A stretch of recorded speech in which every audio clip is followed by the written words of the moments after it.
ഈശോയിൽ ഏറ്റവും അനുഗ്രഹീതരായവരെ, നമ്മളുടെ ഒക്ടോബർ മാസത്തെ ഈ ഒരു ശുശ്രൂഷയുടെ 5-ാമത്തെ ദിവസമാണല്ലോ. ഇത് കേൾക്കുമ്പോൾ തന്നെ നിങ്ങളുടെ പ്രിയപ്പെട്ടവർക്കും കുടുംബത്തിലുള്ളവർക്കും എല്ലാം ഒന്ന് അയച്ചു കൊടുക്കണം കേട്ടോ. കാരണം വളരെ അനുഗ്രഹമുള്ള വചനങ്ങൾ നമ്മൾ ഹൃദയത്തിൽ വിശ്വാസത്തോടെ ഏറ്റെടുക്കുകയാണ്. ദൈവത്തിൻ്റെ ഒരു നിയോഗമാണ്, ദൈവത്തിൻ്റെ ഒരു അനുഗ്രഹമാണ്. ആദ്യമേ തന്നെ 5-ാമത്തെ ദിവസം, ഈ 4 ദിവസവും പ്രാർത്ഥിച്ച നിയോഗങ്ങൾ, ഈ 5-ാമത്തെ ദിവസം പ്രാർത്ഥിക്കാൻ പോകുന്ന നിയോഗങ്ങൾ ദൈവമേ അങ്ങയുടെ കരങ്ങളിൽ വിശ്വാസത്തോടെ സമർപ്പിക്കുകയാണ്. നിങ്ങളൊന്ന് പ്രാർത്ഥിച്ചേ.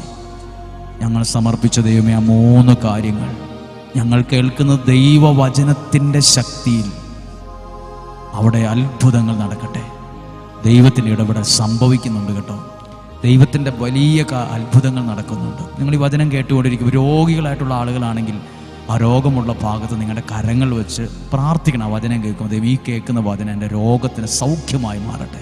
ഇപ്പോൾ പരീക്ഷയ്ക്ക് പോവുകയാണ്, ഇൻ്റർവ്യൂവിന് പോവുകയാണ്, ഇന്ന് കേൾക്കുന്ന വചനം എൻ്റെ ഈ പരീക്ഷയ്ക്ക് എനിക്കൊരു അനുഗ്രഹമായി മാറണം.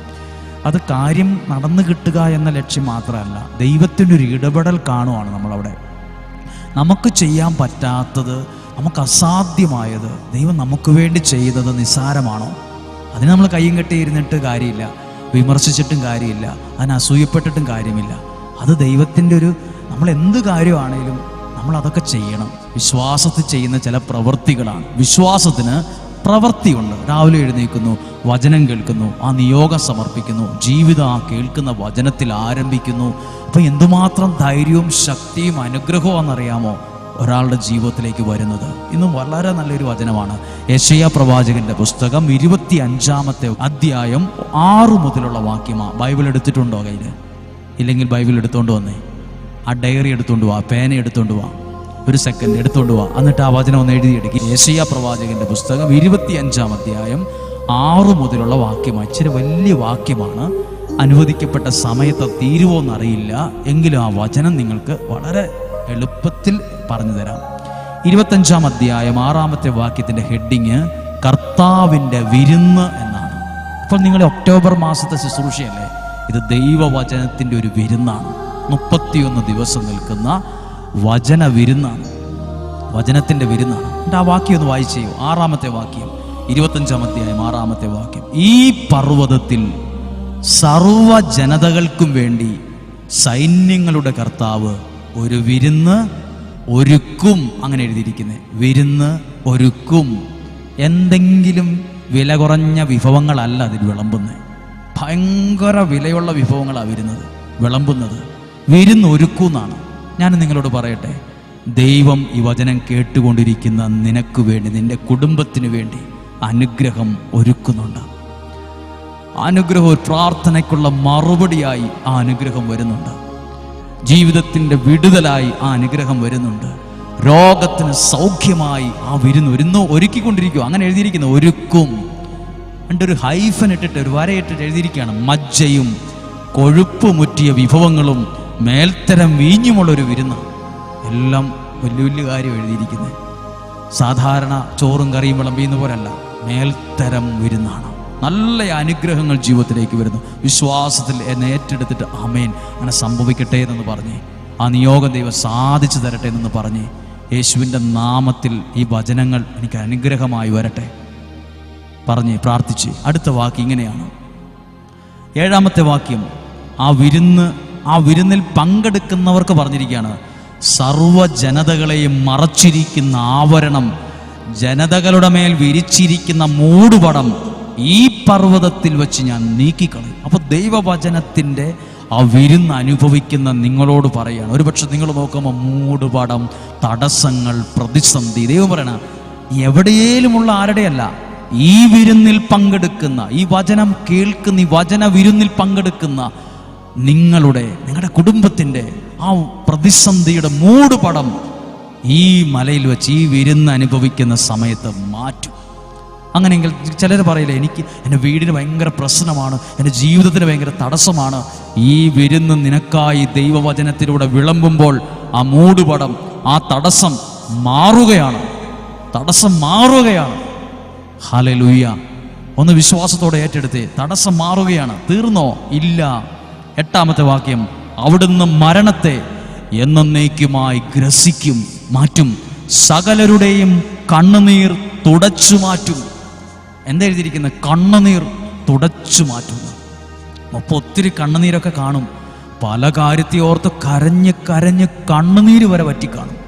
പക്ഷെ അങ്ങനെയുള്ള വിഷയം, പ്രതിസന്ധി, ഭാരപ്പെടുത്തുന്നത് അവിടുന്ന് നിന്റെ കണ്ണുനീരിന് കാരണമായ എല്ലാ കാര്യങ്ങളെയും തുടച്ചു മാറ്റും. തുടച്ചു മാറ്റും. വിശ്വാസത്തിൽ ഏറ്റെടുത്തു. അത് തുടച്ചു മാറ്റും. ഒരുപക്ഷെ വീടിനെ നോക്കി കരയുന്നവരുണ്ട്, മക്കളെ നോക്കി കരയുന്നവരുണ്ട്, ജീവിത പങ്കാളി ഓർത്ത് കരയുന്നവരുണ്ട്, എൻ്റെ ആരോഗ്യത്തെ ഓർത്ത് കരയുന്നവരുണ്ട്, അല്ലെങ്കിൽ പല വിഷയങ്ങളെ ഓർത്ത് കരയുന്നവരുണ്ട്. ഈ പ്രഭാതത്തിൽ ഈ വചനം നിങ്ങളുടെ ഭവനത്തിലേക്ക് ഒരു അഭിഷേകമായി, ഒരു ഭക്ഷണം പോലെ, വിരുന്നുപോലെ എത്തുമ്പോൾ ഒന്ന് പറഞ്ഞ്, സകലരുടെയും കണ്ണുനീർ തുടച്ചു മാറ്റുന്നൊരു വിരുന്നിൻ്റെ മുമ്പിലാണ് ഞാനിപ്പോൾ എൻ്റെ കുടുംബം ഇരിക്കുന്നത്. എൻ്റെ കുടുംബവും എൻ്റെ മക്കളും എല്ലാവരും ഇരിക്കുന്നത് ഒരു വിരുന്നിൻ്റെ മുമ്പിലാണ്. ദൈവവും അത് വിളമ്പാൻ തുടങ്ങിയിരിക്കുന്നു. അങ്ങനെ എഴുതിയിട്ടുണ്ട്, ഒരുക്കും മജ്ജയും കൊഴുപ്പുമുറ്റിയ വിഭവങ്ങളും മേൽത്തരം വീഞ്ഞുകളും ഒക്കെ വിളമ്പുന്നൊരു വിരുന്ന്. ഇതാ അനുഗ്രഹം വിളമ്പുന്നൊരു വിരുന്നാണ് ഈ ശുശ്രൂഷ. നിങ്ങൾക്ക് മാത്രമല്ല, നിങ്ങളുടെ കുടുംബത്തിലുള്ള എല്ലാവരും വിഷമൊന്നും കൂടെ, അസൂയൊന്നും വേണ്ട. എല്ലാവർക്കും ഈ വചനം കൊടുക്ക്. അവർക്ക് ഈ വചനം ആത്മാവിൽ വിശ്വാസത്തിൽ ഏറ്റെടുക്കട്ടെ. ഈ വചനത്തിൽ അവരുടെ ജീവിതം ഇന്ന് ആരംഭിക്കുമ്പോൾ ദൈവം ഒരുക്കിയതിനെ കാണാൻ കഴിയും. കാണാൻ മാത്രമല്ല, അതനുഭവിക്കാൻ കൂടി കഴിയും. സകലരുടെയും കണ്ണുനീർ അവിടുന്ന് തുടച്ചു മാറ്റും. അടുത്ത വാക്യം നോക്കിയേ, ഷെയിം ഇൻ ടു ഗ്ലോറി എന്നാണ്. അതാണ് എഴുതിയിരിക്കുന്നത്, തൻ്റെ ജനത്തിൻ്റെ അപമാനം ഭൂമിയിൽ എല്ലായിടത്തു നിന്നും നീക്കിക്കളയും. അപമാനം ഒരു അരേക്കർ സ്ഥലത്ത് നിങ്ങൾ ജീവിക്കുന്ന പഞ്ചായത്തിൽ നിന്ന് ഞാൻ നീക്കിക്കളയാന്നല്ല, ഭൂമിയിൽ എവിടെയൊക്കെ നീ അപമാനിതനോ അപമാനിതയോ ആയിട്ടുണ്ടോ അവിടുന്നൊക്കെയും നിന്റെ അപമാനം, ഷെയിം, നാണക്കേട് മാറ്റി അത് മാറ്റും. നാണക്കേടിനെ മാറ്റും. ഒന്നും കൂടെ വായിക്കുകയാണ് ആ വാക്യം. കണ്ണുനീർ തുടച്ചു മാറ്റും. തൻ്റെ ജനത്തിൻ്റെ അപമാനം ഭൂമിയിൽ എല്ലായിടത്തു നിന്നും അവിടുന്ന് നീക്കിക്കളയും. ദൈവമായി ഇത് ചെയ്യുന്നത്. ഷെയിം ഇൻ ടു ഗ്ലോറി, നാണത്തിൽ നിന്നും മഹത്വത്തിലേക്ക്. നാണം കെട്ട് എവിടെയെങ്കിലും നാണം കെട്ട് പോയിട്ടുണ്ടോ? അപമാനിതയായി പോയിട്ടുണ്ടോ? വീട് ചെറുത്, ജോലിയില്ല, കളറില്ല, സൗന്ദര്യമില്ല, നിങ്ങൾ മാറി നിൽക്കി എവിടെയെങ്കിലും താഴ്ത്തി കെട്ടിയിട്ടുണ്ടോ? നിങ്ങൾക്കതിന് കഴിവുണ്ടോ? നിങ്ങൾക്കതിന് വല്ല പ്രാപ്തിയുണ്ടോ? അത് നിങ്ങൾ വല്ല മിടുക്കരാണോ? നിങ്ങളുടെ പിള്ളേർക്കൊന്നും കഴിവില്ലല്ലോ. എവിടെയെങ്കിലും അങ്ങനെ മാറ്റി നിർത്തിയിട്ടുണ്ടോ? ഭൂമിയിൽ എല്ലായിടത്തു നിന്നും നിന്റെ അപമാനം നീക്കിക്കളയും. ആരൊക്കെയോ പല വിഷയത്തിൽ നാണം കെട്ടതിൻ്റെ പേരിൽ തലകുനിച്ചിരിപ്പുള്ളവരുണ്ട്, പുറത്തിറങ്ങാൻ മടിയുള്ളവരുണ്ട്, ഫേസ് ചെയ്യാൻ ബുദ്ധിമുട്ടുള്ളവരുണ്ട്. ദൈവമാ നിന്നോട് പറയുന്നേ, അപമാനം നീക്കിക്കളയും, നിന്റെ കണ്ണുനീർ തുടച്ചു മാറ്റും. ഒരു ചോദ്യമുണ്ട്, ആരുടെ? ഈ വിരുന്നിൽ പങ്കെടുക്കുന്നവരുടെ. ഇതൊരു വചന വിരുന്നാണ്. ദൈവം വിളമ്പുന്ന ഒരു അനുഗ്രഹമാണ്. അതിൻ്റെ മുമ്പിൽ ഇരിക്കുന്ന നിന്നോട്, നിന്റെ കുടുംബത്തോട് പറയുക, കണ്ണുനീരൊക്കെ മാറുമെന്ന്. ഇന്ന് ജീവിതം നല്ലൊരു പ്രതീക്ഷയോടെ ആരംഭിച്ച് ഈ വചനത്തിൽ തന്നെ ഒന്ന് ആരംഭിച്ച് 9-ാമത്തെ വാക്യവും 10-ാമത്തെ വാക്യവും ഒക്കെ ഭയങ്കരമാണ്. 10-ാമത്തെ വാക്യം ഇങ്ങനെയാണ്, കർത്താവിൻ്റെ കരം ഈ പർവ്വതത്തിൽ വിശ്രമിക്കും. ഈ പർവ്വതത്തിൽ വിശ്രമിക്കും. ഇനി നിന്നെ തകർക്കാനും നിന്നെ ഇല്ലാതാക്കാനും ഒക്കെ നോക്കുന്ന ശത്രുക്കളും തിന്മയുടെ സ്വാധീനങ്ങളെ ദൈവം എന്തു ചെയ്യും? ഈ വിരുന്നിൽ പങ്കെടുക്കുമ്പം എഴുതിയിരിക്കുന്ന വാക്ക് നോക്കൂ, ചാണകക്കുഴിയിൽ വൈക്കോൽ എന്ന പോലെ മോവാബ് അവിടെ ചവിട്ടി മെതിക്കപ്പെടും. ശത്രു എവിടെ? ചാണകക്കുഴിയിൽ വൈക്കോൽ ചവിട്ടി താഴ്ത്തിയാൽ അതിൻ്റെ അഗാധങ്ങളിലേക്ക് പോകുന്നത് പോലെ രക്ഷപ്പെടാനും പൊങ്ങി വരാനും പറ്റാത്ത വിധത്തിൽ അത്രയും ചവിട്ടി താഴ്ത്തും നിന്റെ ശത്രുവിനെ. നിനക്കെതിരെ നിൽക്കുന്ന തിന്മയുടെ സ്വാധീനങ്ങളെ, അന്ധകാരത്തിൻ്റെ സ്വാധീനങ്ങളെ, മന്ത്രവാദം, കൂടോത്രം, ക്ഷുദ്രപ്രയോഗം, അതും ഇതും ഒക്കെ ചെയ്ത് നിന്നെ പൂട്ടിയിട്ടിരിക്കുന്ന ഈ സമയത്ത് നിന്റെ ഭവനത്തെ, നിന്റെ കുടുംബത്തെ, നിന്റെ തലമുറയെ, നിന്റെ സാമ്പത്തികത്തെ, നിന്റെ ആരോഗ്യത്തെ, നിന്റെ ശുശ്രൂഷയെ തകർക്കുന്ന ശത്രുവിൻ്റെ സാന്നിധ്യങ്ങളെ ചാണകക്കുഴിയിൽ വൈക്കോൽ എന്ന പോലെ ചവിട്ടിത്താഴ്ത്തും. വിശ്വസിക്കുന്നെങ്കിൽ ആത്മാവിൽ ഇത് ഏറ്റെടുത്ത് ഇത് സംഭവിക്കും കേട്ടോ. ഇത് ദൈവത്തിൻ്റെ ഒരു അനുഗ്രഹമുള്ള വാക്കാണ്. എന്നിട്ടോ ശത്രു എന്ത് ചെയ്യും? നീന്തൽക്കാരൻ നീന്താൻ കൈവിരിക്കുന്നത് പോലെ അവൻ അതിൻ്റെ മധ്യത്തിൽ കൈ നീട്ടും. ഏത്? ശത്രു രക്ഷപ്പെടാൻ വേണ്ടി നീന്തൽക്കാരൻ കൈ നീട്ടുന്നത് പോലെ നീട്ടുമൊക്കെ ചെയ്യും. പക്ഷെയോ എന്നാൽ കർത്താവ് അവൻ്റെ അഹങ്കാരവും കരങ്ങളുടെ സാമർഥ്യവും ഒന്നുപോലെ നശിപ്പിക്കും. അവൻ്റെ ഉന്നതമായ കോട്ടകളെ അവിടുന്ന് തകർത്ത് താഴെയിട്ട് പൊടിച്ച് പൊടിയാക്കി കളയും. ഭയങ്കര വാക്കാണ്, ഭയങ്കര വചനമാണ്. ഒന്ന് വായിച്ചത് യെശയ്യാ 25:6 മുതൽ 11 വരെ. ഞാൻ ഇത്രയും കാര്യം നിങ്ങളോട് പറയാം. ദൈവം ഒരുക്കിയിരിക്കുന്ന വചന വിരുന്നില നിങ്ങളും നിങ്ങളുടെ കുടുംബവും ഇപ്പോൾ ഇരിക്കുന്നത്. 10 മിനിറ്റ് പോലും കേട്ടിട്ടില്ല, ഒന്ന് പ്രാർത്ഥിക്കാൻ പോവുകയാണ്. ഈ വചനം നിന്റെ കണ്ണുനീർ തുടച്ചു മാറ്റും. ശത്രുവിൻ്റെ സാന്നിധ്യങ്ങളെ ചവിട്ടി താഴ്ത്തും. നീ ആത്മാവിൽ എഴുന്നേൽക്കും. ആ 3 നിയോഗം ഈ വചനത്തിലേക്കൊന്ന് ചേർത്ത് വെച്ച്, തുറന്ന പുസ്തകം പോലെ ബൈബിൾ മടിയിലുണ്ടോ? ആ ഒരു കരം ആ വചനത്തിലേക്കൊന്ന് വെച്ച്, യെശയ്യാ പ്രവാചകൻ്റെ പുസ്തകം 25-ാം അധ്യായത്തിൽ ആ ഭാഗത്തേക്കൊന്ന് വെച്ച്, എന്നിട്ട് ആ വചനത്തെ ആത്മാവിൽ സ്വീകരിച്ചിട്ട് പറഞ്ഞ, കർത്താവ്, ഇതെനിക്കുള്ള സന്ദേശമാണ്, ഇതെൻ്റെ കുടുംബത്തിനൊരു അനുഗ്രഹമാണ്. ഞാൻ എഴുതി പ്രാർത്ഥിക്കുന്ന നിയോഗങ്ങളിൽ അത്ഭുത സാക്ഷ്യമായി, സൗഖ്യമായി, വിടുതലായി അത് മാറും.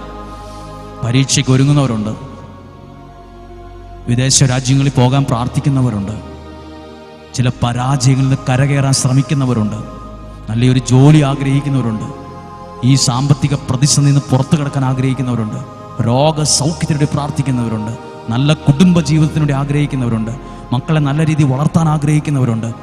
നിങ്ങളുടെ നിയോഗങ്ങളെ ഇതാ ദൈവത്തിൻ്റെ ബലമുള്ള ശക്തിയുള്ള കരങ്ങളിൽ കൊടുത്ത് ഈ വചനത്തോട് ചേർത്ത് വയ്ക്കുന്നു. ആ നിയോഗത്തിൻ്റെ 1, 2, 3 വാക്യങ്ങൾ, ആ നിയോഗങ്ങൾ യേശുവേ ഈ 5-ാമത്തെ ദിവസം ഒരിക്കൽ കൂടി സമർപ്പിച്ചേൽപ്പിക്കും. അതിന്മേൽ ദൈവശക്തി വ്യാപരിക്കട്ടെ, അതിന്മേൽ ദൈവത്തിൻ്റെ അനുഗ്രഹം ഉണ്ടാകുന്നു, അതിന്മേൽ വിടുതൽ സംഭവിക്കുന്നു. വിശ്വാസത്തിൽ അത് കാണുന്നു. ലോകം മുഴുവൻ അർപ്പിക്കുന്ന എല്ലാ വിശുദ്ധ ബലിയുടെയും അനുഗ്രഹം നിങ്ങളിൽ ഉണ്ടാകട്ടെ. ഇന്ന് പ്രാർത്ഥിക്കുന്ന പ്രാർത്ഥനയുടെ നന്മകൾ ഉണ്ടാകട്ടെ. കേട്ട വചനം നിങ്ങളിൽ വിടുതലായി മാറട്ടെ.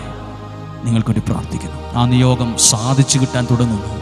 ദൈവത്തിൻ്റെ ഇടപെടൽ ഉണ്ടാകുന്നു. പരിശുദ്ധാത്മാവ് സഹായിക്കുന്നു. ഈ വചനം നിങ്ങളെ സഹായിക്കുന്നു. ഈ വചനത്തിലൂടെ നിങ്ങളുടെ ആത്മാവ് ഉണരുന്നു.